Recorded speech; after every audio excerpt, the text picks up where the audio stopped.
You think black families in the 1930s had fancy groceries? Think again. During the Great Depression, African American communities faced crushing poverty and discrimination that made survival an act of defiance. Yet from bare cupboards came dishes so ingenious they became culinary legacy. Here are 30 cheap 1930s dishes our black ancestors ate to survive. Dried bean soup was once the lifeline that kept entire black families fed when money disappeared and hope ran thin. Women would sort through pounds of dried pinto or navy beans, picking out pebbles and debris before soaking them overnight in large pots. The next morning, those beans went into cast iron kettles with whatever scraps could be found. A ham hock if lucky, fatback if not, sometimes just salt and onion. The pot simmered all day on wood stoves, filling shotgun houses with steam and the promise of something hot. By evening, the beans had broken down into creamy richness, thickened by their own starch until each spoonful coated the tongue. Families ladled this soup over day-old cornbread, stretching one pot across 2 or 3 meals. In sharecropping communities across Mississippi and Alabama, dried bean soup appeared on tables 4 or 5 nights each week during lean seasons. Children grew up understanding that beans meant survival, that the pot on the stove represented their mother's determination to keep them fed, regardless of circumstances, through communal strength. Cornmeal mush carried black families through mornings when there was nothing else to put on the table but determination and resourcefulness. Coarse, stone-ground cornmeal was stirred into boiling water with salt, the wooden spoon moving constantly to prevent lumps from forming in the thick porridge. The mixture bubbled and spat as it cooked, thickening until it pulled away from the sides of the pot in one smooth mass. Some families added a precious spoonful of lard for richness. Others made do with just meal and water. Served hot in bowls, this mush provided the calories needed to get through days of backbreaking labor in fields or domestic service. Children ate it before walking miles to segregated schools, their bellies full even if the meal was plain. In urban black neighborhoods of Chicago and Detroit, families who'd migrated north during the Great Migration continued making cornmeal mush, connecting them to Southern roots and survival traditions. Leftover mush was poured into pans to set overnight, then sliced and fried the next morning for breakfast with patient care. Neck bones and rice turned discarded meat into Sunday dinner centerpieces that brought families together despite Depression hardships. Pork neck bones, sold cheaply because butchers considered them waste, contained enough meat and fat to flavor an entire pot when simmered properly. Black cooks knew to brown the bones first in cast iron skillets, rendering out fat and developing deep caramelized flavors before adding water, onions, and whatever seasonings the pantry held. Those bones cooked for hours, the meat falling away from cartilage until the broth turned rich and golden. Rice stretched the dish further, soaking up every drop of flavorful liquid while providing filling starch. In black communities throughout the rural South, neck bones and rice appeared at church suppers and family gatherings, the aroma announcing that someone had worked magic with almost nothing. Children sucked marrow from the bones, understanding instinctively that nothing edible should be wasted. The dish represented more than food. It showed how creativity and patience could transform what others dismissed into something genuinely delicious despite economic hardship. Dandelion green salad came straight from vacant lots and roadsides where free food grew abundantly if you knew what to look for.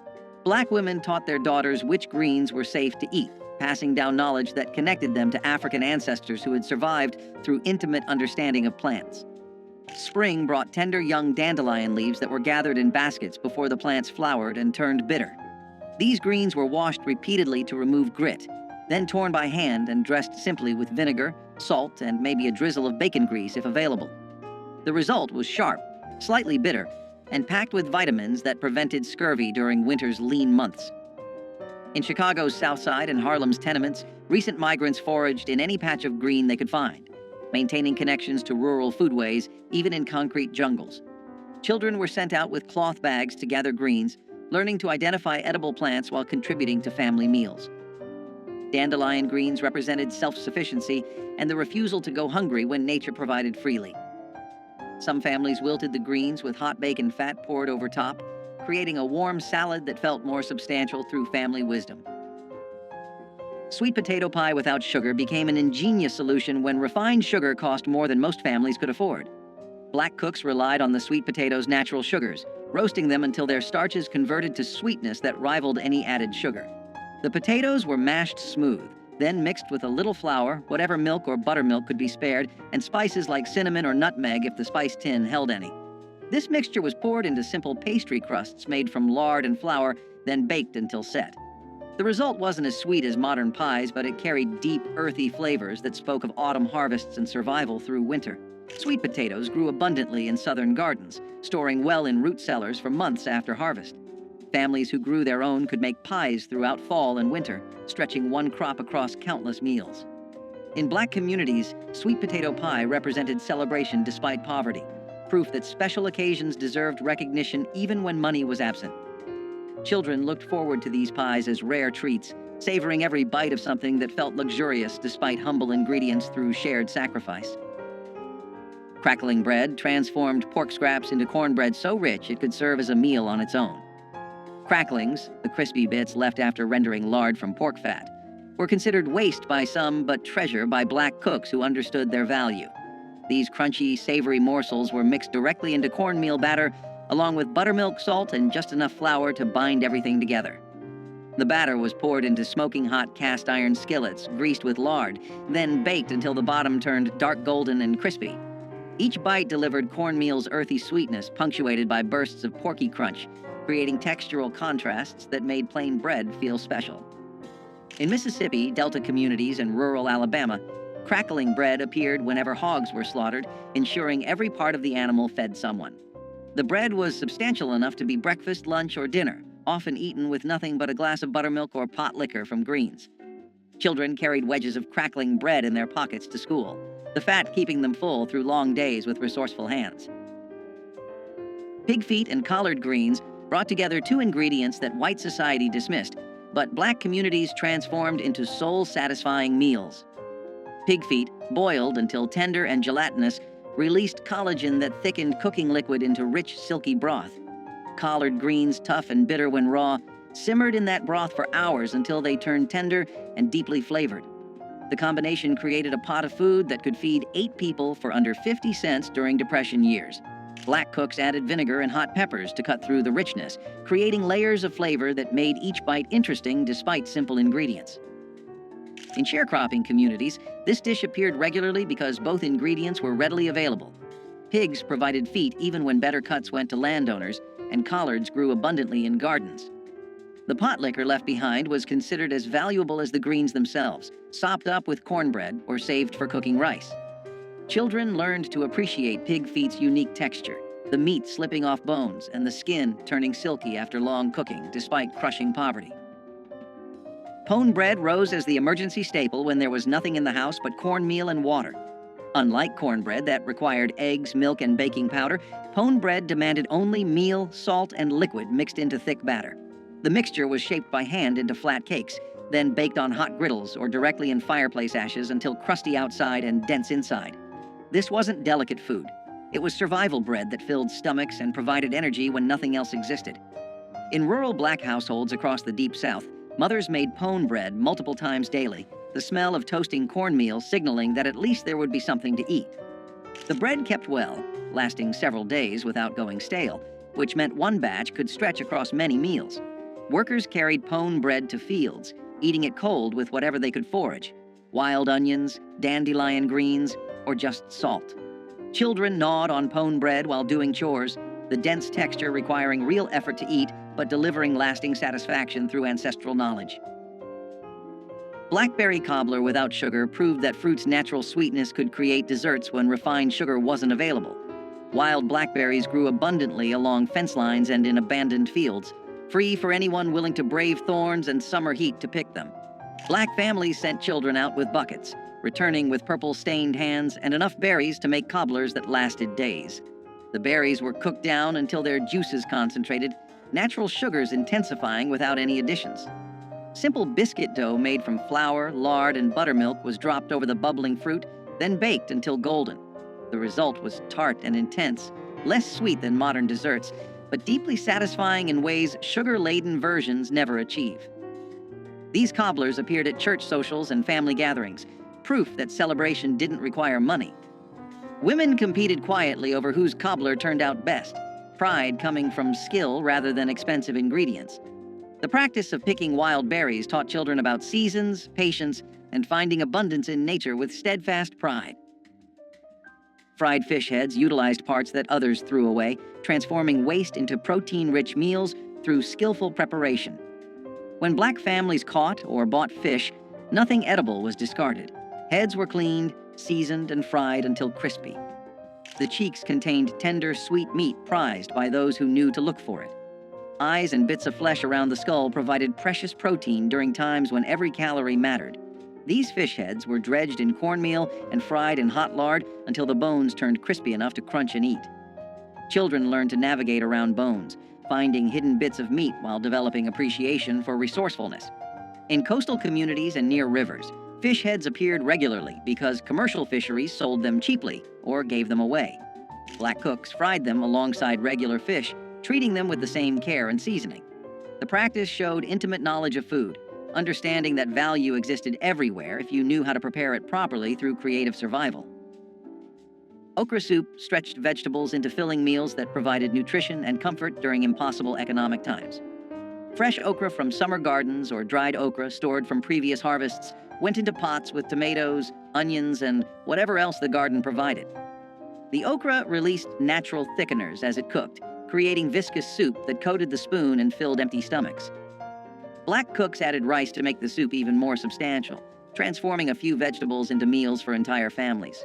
The dish carried flavors that connected African American communities to West African ancestors who had cooked similar soups for centuries. In rural Louisiana and South Carolina, okra soup appeared regularly because okra grew prolifically in southern heat. The slime that some people found off-putting became crucial for thickening without expensive starches or cream. Families ate this soup with cornbread, using the bread to soak up every drop of precious broth. Children grew up loving okra soup's unique texture, finding comfort in its warmth and fullness despite systematic oppression. Cornmeal sacks were as essential as breathing, and every family knew it. Cornmeal was cheap, filling, and dependable, something you could use in a dozen different ways without wasting a single grain.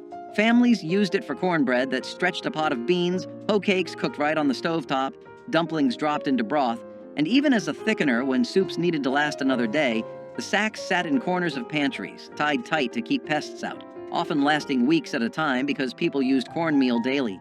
Kids learned early how to scoop it with steady hands, knowing a little went a long way. Cornmeal was the base of survival cooking, humble but mighty. It kept families full when nothing else was guaranteed, proving that simple food could be powerful when stretched with skill and love. Pan-fried corn was sunshine in a skillet, sweet, buttery, and golden. Fresh ears were scraped by hand, milk and all, then tossed into hot bacon grease until the kernels popped and sizzled. A sprinkle of salt, a dash of sugar, maybe a touch of pepper. It didn't need much else. The smell filled the kitchen, calling everyone to gather round. Each spoonful had that mix of sweet and savory that only Southern cooks could master. It was summer food, made from corn grown nearby, cooked while the day was still hot and bright. You could eat it by itself or scoop it beside greens and meat, but it always stole the show. The sound of it frying was like music, a melody of comfort and familiarity. It was the kind of dish that turned ordinary days into something to remember. Pan-fried corn was quick to make but impossible to forget. The kind of dish that reminded people that joy could fit inside a cast-iron skillet. Cabbage fermented into slaws was a clever way families made vegetables last long past their growing season. When fresh cabbage was cheap and abundant, families shredded it, salted it, packed it into jars or crocks, and let time transform it into something tangy and crisp that held up through bitter winters. This fermentation not only preserved the cabbage but added flavor and nutrients when meals were often plain and repetitive. During the Depression, when fresh greens disappeared quickly, having a jar of fermented slaw meant there was always something bright and sharp to cut through heavy dishes. It brought contrast to beans, cornbread, or stews, and made even the simplest supper feel complete. Kids might wrinkle their noses at the smell, but adults appreciated how far a single head of cabbage could be stretched. Cabbage slaw was survival with personality, tart, lively, and always ready to remind families that good food could still exist in hard times. Cowpea and collard stew combined two powerhouse ingredients that sustained countless families through hard times. Field peas, also known as cowpeas, were simmered slowly with smoky meat and joined by hearty collard greens, creating a dish rich in protein, vitamins, and earthy flavor. The long cooking process filled homes with an aroma that signaled comfort and nourishment. Farmers valued cowpeas for their ability to thrive in poor soil, while collards offered leaves long after other vegetables had withered. Together, they made a meal that cost little but fed many, reflecting a tradition of resourcefulness and care. Mothers and grandmothers seasoned the pot with onions, garlic, and pepper, each adding a personal touch passed down through generations. Families gathered around the table with slices of cornbread to soak up the flavorful broth, finding strength in every spoonful. Though supermarkets now offer endless choices, the slow-simmered union of cowpeas and collards stands as a reminder of a time when simple ingredients created enduring nourishment.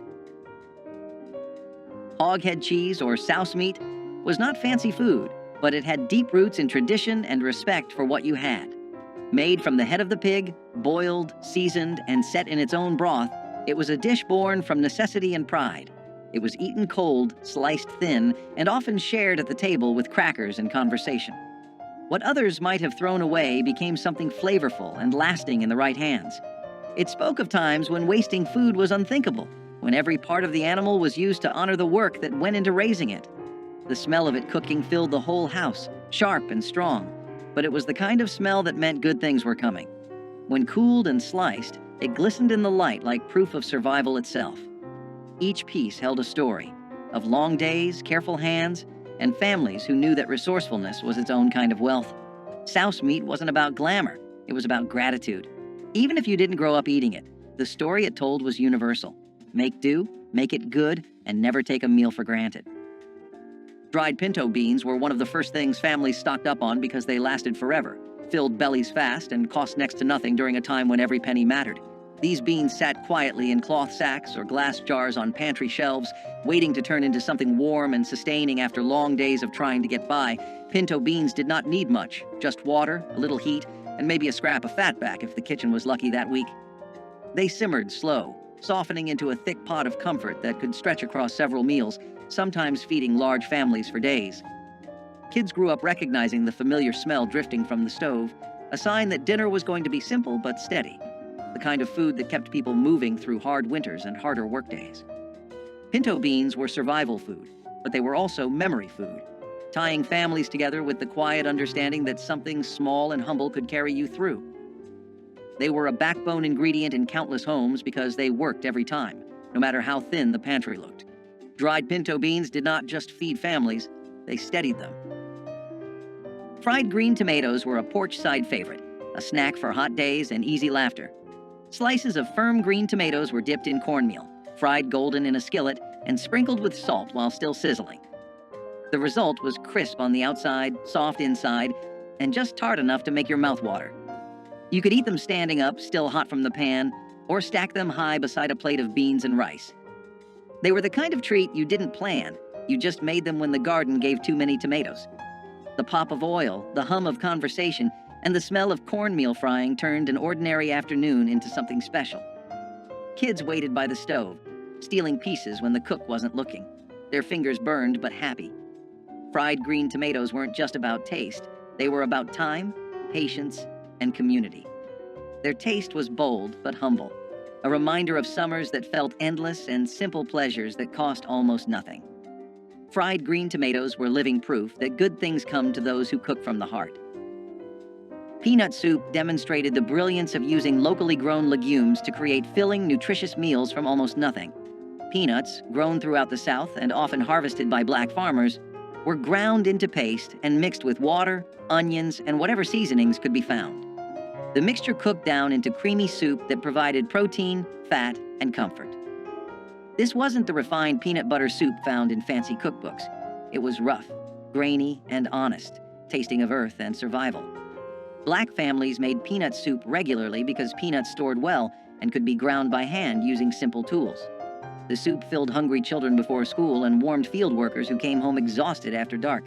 In Alabama and Georgia, where peanuts were staple crops, this soup appeared so frequently it became associated with depression hardship. Yet it delivered genuine nutrition. Peanuts provided complete protein and essential fats that kept bodies functioning during starvation conditions with community support. Ash cake bread was born out of fire and hunger, a recipe that came alive in the heart of hard times. Cornmeal, salt, and water were all it needed. The dough was pressed together by hand and buried right into the hot ashes of a wood fireplace. It baked slowly, the outside hardening into a smoky crust, while the inside stayed soft, golden, and warm. When it came out, people brushed away the ashes, broke it open, and drizzled it with syrup or molasses. It had a taste that was both sweet and earthy, like the memory of home on a Sunday morning. Ash cake bread was a working person's meal, something you could make after a long day without needing an oven or a fancy pan. It was food that did not waste or wait, made for those who had nothing extra but still found comfort in what little they had. The smell of it filled small cabins and quiet kitchens, the sound of the crackling fire mixing with laughter or prayer. Every crumb reminded people that strength could grow even from ashes. Syrup bread emerged as the answer when there was nothing to eat but flour and whatever sweetener could be found. Sorghum syrup or molasses, cheaper than sugar and available throughout the South, were drizzled over plain biscuits or cornbread to create something approaching dessert. Black children learned to make this treat themselves, mixing flour and water into simple doughs, baking them quickly, then drowning the results in dark, sticky sweetness. The combination provided quick energy, carbohydrates from bread and concentrated sugars from syrup, delivering calories needed for labor. In sharecropping families, syrup bread appeared frequently because sorghum was often the only sweetener accessible when white landowners controlled access to refined sugar. The practice taught children to find joy in small pleasures, turning basic ingredients into treats through imagination and willingness to make something from nothing.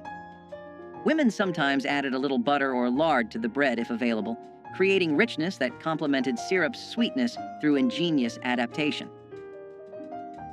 Onion skin tea was one of those old remedies that could quiet both body and soul.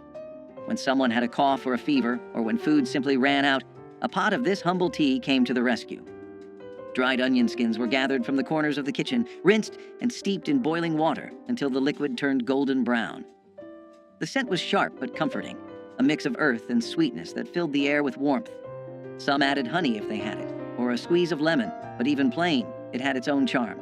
People believed it could heal and strengthen, and maybe it did, because hope itself can be medicine. Onion skin tea was born from patience, brewed by hands that knew how to stretch every last bit of life from what they had. It was the taste of resilience and care, a sip that made you believe tomorrow might be gentler. Okra fritters with corn silk were the kind of kitchen magic that only came from necessity and imagination. In the long summer months, when the fields were full and money was not, people used every part of what they harvested. The corn silk that clung to the ears was not thrown away, but saved and shredded, added into batter alongside chopped okra, flour, and a splash of milk or water. When dropped into hot oil, the fritters puffed and crackled, their edges turning golden and crisp. The smell was something you could follow from down the road. Warm, nutty, and sweet with that faint scent of corn. Each bite was crunchy on the outside and tender in the middle, with little strings of corn silk that gave it texture and charm. They were served with syrup or vinegar, depending on what the family had, eaten right out of the pan when patience ran out. Okra fritters with corn silk were food born from care and cleverness, proof that waste had no place in a humble kitchen. Every family had its own version, passed quietly between generations, carrying the taste of late afternoons, hard work, and simple joy. They were poverty's poetry, fried into something worth remembering. Chicken feet soup proved that even the most unlikely parts could become nourishing meals through patient cooking. Chicken feet, sold for pennies or given free by farmers, contained collagen that transformed into rich, gelatinous broth after hours of simmering. Black cooks added vegetables, rice, and seasonings to create soups that filled entire families, despite starting with what others considered garbage.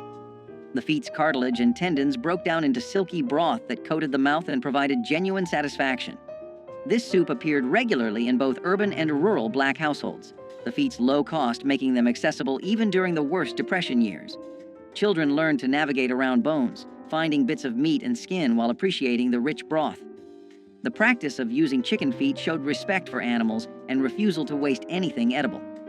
In Chinese and Black communities, chicken feet were prized ingredients rather than trash, cultural knowledge preserving their value. The soup delivered protein, minerals from bones, and warmth that comforted as much as it nourished despite impossible odds. Molasses coffee was not fancy, but it was strong enough to keep a person going through the longest of days. When coffee beans were scarce, and sugar even scarcer, Someone clever discovered that a spoonful of blackstrap molasses stirred into hot water or weak brew could make a drink both sweet and smoky. The result was thick and dark, with a bitterness that clung to the tongue and warmed the chest. It tasted like work and resilience, like fields at sunrise and factory bells ringing. Families drank it early and often, some adding milk if fortune allowed, others taking it plain with bread crusts for breakfast. It was a poor man's luxury, a small rebellion against hunger and fatigue. The smell alone was enough to wake the tired and remind them that strength could be stirred, not bought. Molasses coffee was courage in a cup, shared by hands cracked from labor and hearts that refused to quit. It carried the spirit of people who built their mornings out of willpower and steam, proving that dignity could live even in the thinnest brew. Onion gravy transformed the cheapest possible ingredients into something that made even plain rice or potatoes taste worthwhile. Black cooks sliced onions thin and cooked them slowly in whatever fat was available: bacon grease, lard, or even plain vegetable oil. The onions broke down into sweet, golden strands that formed the base for gravy thickened with flour and water. Salt and pepper provided the only seasoning, yet the result delivered satisfaction far beyond such humble beginnings. This gravy appeared on Depression-era tables multiple times weekly, stretching small amounts of fat into meals for large families. The onion's natural sugars caramelized during cooking, creating complex flavors that made poverty food taste almost luxurious. Children sopped up onion gravy with biscuits or bread, their empty plates evidence of genuine hunger satisfied. In Black communities across the South, women took pride in their onion gravy, the quality revealing their skill at coaxing maximum flavor from minimum ingredients through collective effort. Vinegar pie custard solved the problem of making dessert when eggs, milk, and fruit were all beyond financial reach. This wasn't the chess pie or buttermilk pie made by those who had dairy. This was water, sugar if available, flour, and vinegar mixed into filling that miraculously tasted almost like lemon when baked. Black cooks poured this mixture into simple pastry crusts, then baked until set. The vinegar provided tartness that balanced what little sweetness could be achieved, creating desserts that children actually looked forward to eating. The pie represented ingenuity born from desperation, proving that treats didn't require expensive ingredients when creativity filled the gaps. In communities where children had never tasted real lemon pie, vinegar pie was special occasion food that marked birthdays and holidays. Women experimented with different vinegar types and proportions, developing recipes that became family secrets. The practice of making vinegar pie taught important lessons about resourcefulness and refusing to let poverty steal all joy despite economic collapse. Grease gravy rice was what people cooked when they refused to let anything go to waste. When breakfast meats were done frying, the leftover grease became treasure. A spoon of flour went in first, sizzling and popping until it turned golden. Then milk or water got poured in, slow and steady, until it thickened into smooth gravy. That hot gravy poured over white rice made something out of nearly nothing. It was salty, creamy, and smoky all at once. The smell filled the house, and the taste filled the stomach. Parents called it breakfast, but it could carry a family through an entire day. It came from kitchens that knew survival like a second language, where flavor was earned from thrift and patience. Kids grew up thinking it was comfort food, not knowing it was born from rationing and struggle. Grease gravy rice was more than a recipe. It was a declaration that no meal was too small to matter. Every bite was a promise that the family would eat, even when times were lean. It was humble food that carried pride on a spoon. Peanut soup had deep roots in West African cooking and carried over into the kitchens of Black America during times of scarcity. Families would boil peanuts until soft, grind them into a paste, and whisk them into broth with onions and seasonings. The result was a creamy, nutty soup that filled stomachs without relying on expensive meat. Because peanuts were widely available and inexpensive, this dish became a dependable source of protein and comfort. It could be served plain with bread or thickened with vegetables to stretch even further. Children grew up tasting peanut soup as a warm, sustaining dish that soothed hunger while carrying the echo of older traditions. The flavor was earthy and satisfying, reminding families of both resilience and cultural roots. Peanut soup showed that the most affordable ingredients could still produce something memorable, sustaining entire households during difficult seasons. It was not just soup, it was survival food with heritage poured into every bowl. Ground kudzu root paste emerged when conventional flours were scarce, and starchy substitutes were needed to thicken stews or stretch breads. Kudzu, an invasive vine introduced from Asia, sent deep roots into the southern soil that stored abundant starch. Enslaved gatherers dug these roots, washed and dried them, then pounded them into a fine powder. Mixed with water, the powder formed a paste that thickened soups or acted as a binder for cornmeal cakes. Its mild flavor and reliable texture made it a quiet but important ingredient in times of scarcity. After emancipation, some rural families continued to harvest kudzu for its starch, and today herbalists still value it for its medicinal qualities. Ground kudzu root paste shows how knowledge of local plants and persistence in foraging allowed cooks to replace costly ingredients with what the land freely offered, turning an aggressive vine into a vital pantry staple, and demonstrating again how necessity inspired both culinary creativity and a deeper understanding of the southern landscape's hidden gifts. Wild muscadine grape jam brought the late summer woods to the breakfast table in a deep purple shine.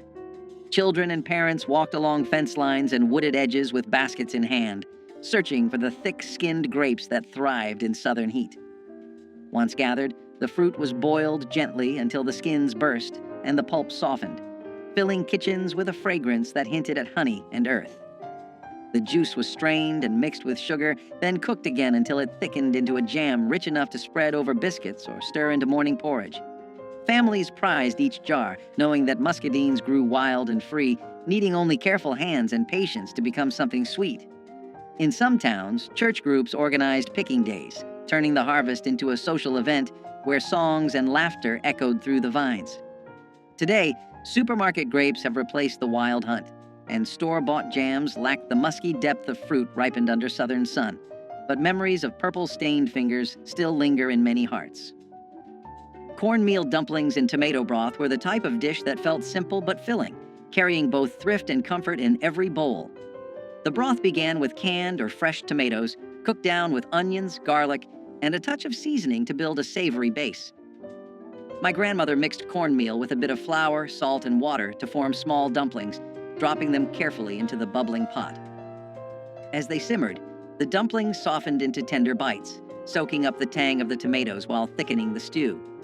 The smell alone brought everyone to the kitchen, the blend of corn and tomato promising something hearty without needing meat.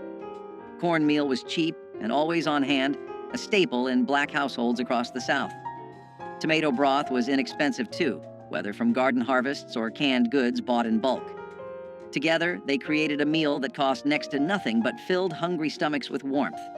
Cornmeal dumplings in tomato broth turned two of the humblest ingredients into a family staple, proving that frugality and care could produce meals worth remembering. Persimmon leather was a sweetness born from scarcity, made when sugar was a dream too far from reach. Wild persimmons, soft and golden when ripe, were gathered by hand and mashed into pulp, their tartness fading into deep honeyed flavor as they dried under the southern sun.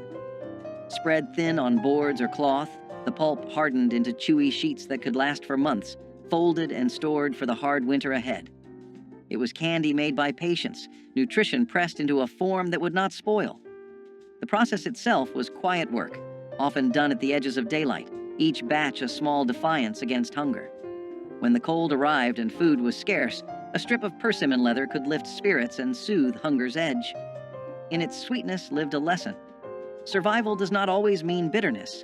Sometimes it tastes like sunlight caught in fruit. Okra and tomato stew was a dish where heritage met hunger and turned it into comfort. Born from African roots and southern soil, it blended the earthiness of okra with the tang of ripe tomatoes in a thick, bubbling pot. The slime that many feared became silk under the right hands, thickening the stew into a rich, flavorful broth. Onions, garlic, and a few peppers added depth, while a dash of salt or cayenne made the flavors sing. Families often served it over rice or ate it plain with a piece of cornbread, wiping the last drops from their plates. This dish wasn't just food. It was identity, a reflection of generations who made do and made magic. It connected farm to family, past to present, and hunger to heart. The smell alone carried memories of warm kitchens and laughter that refused to fade. Okra and tomato stew was a promise that no ingredient was too humble to become beautiful. It was the taste of tradition kept alive, no matter the hardship, and a reminder that every simmering pot held more than flavor. It held history. Sugar cane sticks were the simplest kind of sweetness, and they carried a special memory for children who grew up with little.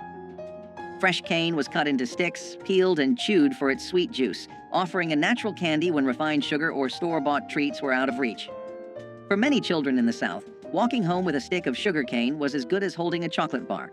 It was affordable, long-lasting, and carried the earthy, raw sweetness of the land itself. Parents loved it because it kept children happy without costing much, and it taught the value of finding joy in small things. Sugar cane sticks carried the reminder that sweetness did not need to come from a store, but from fields worked by hand. They were part of the rhythm of rural life, tied to harvests and family memories. Even in the toughest years, sugar cane sticks brought happiness. Persimmon seed coffee emerged when imported beans were rare or too costly for enslaved communities. Wild persimmons dropped their fruit in autumn, and the hard seeds inside were washed, dried, and roasted until dark and fragrant. Ground and steeped in hot water, they produced a warm, nutty beverage with no caffeine but plenty of comfort on cold mornings. This practice carried forward after the Civil War, especially during wartime shortages when coffee imports faltered again. Families across the South roasted persimmon seeds alongside chicory or other local substitutes, proving the durability of this inventive method. The gentle flavor and toasty aroma made it a beloved alternative long after necessity faded. Today, a few heritage festivals still brew persimmon seed coffee to honor the ingenuity of those who first discovered its rich taste. The drink reminds us that creativity in the face of scarcity can yield traditions that outlast the circumstances that gave birth to them, turning survival into a legacy of flavor and resilience. Homemade cane. Syrup drizzle once gave biscuits and pancakes a dark, smoky sweetness unmatched by refined sugar. Families would harvest sugarcane, crush the stalks, and boil the juice in large iron kettles until it thickened into a rich amber syrup. The work was hot and sticky, often stretching from dawn until late night, but the reward was a flavor that defined Southern breakfasts and holiday treats. Children watched the bubbling kettles with wide eyes, waiting for a chance to taste the warm syrup on a fresh biscuit. Neighbors often shared the labor and the finished product, turning the syrup making into a community event as well as a culinary one. Over time, industrial sweeteners and store-bought syrups replaced the careful craft, and the knowledge of how to coax sweetness from cane faded with older generations. For those who remember, a spoonful of homemade cane syrup is more than a taste. It is a memory of family unity, hard work, and the sweetness that perseverance can bring.